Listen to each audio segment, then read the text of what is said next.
শিক্ষার্থী ও উপস্থিত সকলকে আন্তরিক শুভেচ্ছা জানাই। আমি ফয়জুলপুর মেমোরিয়াল একাডেমি স্কুল ও কলেজের একজন শিক্ষিকা। আমার নাম মহসিনা সুলতানা।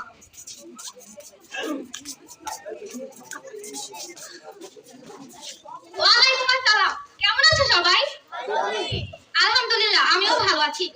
আচ্ছা, সবাই এখন হাজিরার জন্য প্রস্তুত তো?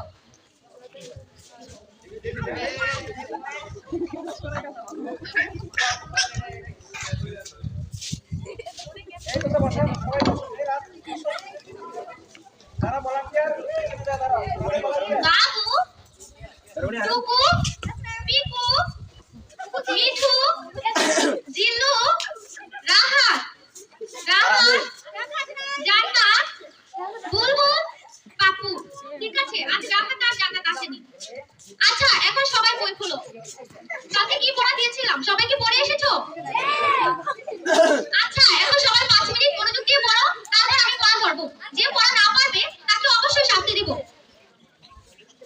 আচ্ছা, এখন আমরা সামনের টপিকে যাই। আজকের টপিক হলো উন্নত জীবনধারা। আমরা ভালো খাবার খেলে আমাদের শরীর সুস্থ থাকে। শরীর সুস্থ থাকলে আমাদের মন ভালো থাকে। মন ভালো থাকলে আমরা পড়াশোনায় মনোযোগ দিতে পারি। আচ্ছা, এখন বাড়ির কাজ। কালকে সবাই বাড়ির কাজ করে নিয়ে আসবে। কি কি সুষম খাদ্য খেয়েছো? আচ্ছা, ক্লাস শেষ করার আগে একটি কথা। তোমরা কি জানো আমাদের বিদ্যালয়ের প্রতিষ্ঠাতা একজন আলোকিত মানুষ, যার স্বপ্ন ছিল শিক্ষা দিয়ে মানুষ গড়া। তোমরা কি জানো একটি নীতিবাক্য আছে, শিক্ষা মানুষকে আলো দেয়, শৃঙ্খলা মানুষ গড়ে। আচ্ছা, সবাই ভালো থেকো। আল্লাহ হাফেজ আমার প্রিয় শিক্ষার্থীরা। নাম ডক্টর জিন্নুল জাহান।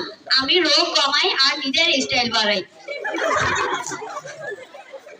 আর যদি একটু বেশি পানি চাও তাহলে আমি ডক্টর জিন্নুল জাহান। আমি রোগীর প্রেসার কমাই আর নিজের স্টাইল বাড়াই। তোমার এখানে সবাই স্বপ্ন আছে বড় হয়ে ডাক্তার হবে, কিন্তু রোগীদের ভালো সেবা করবে, কিন্তু বড় হয়ে তারা টাকার লোভে রোগীদের ভালো সেবাও করে না। এমনটা কি হবে? ভালো চিকিৎসা করবো।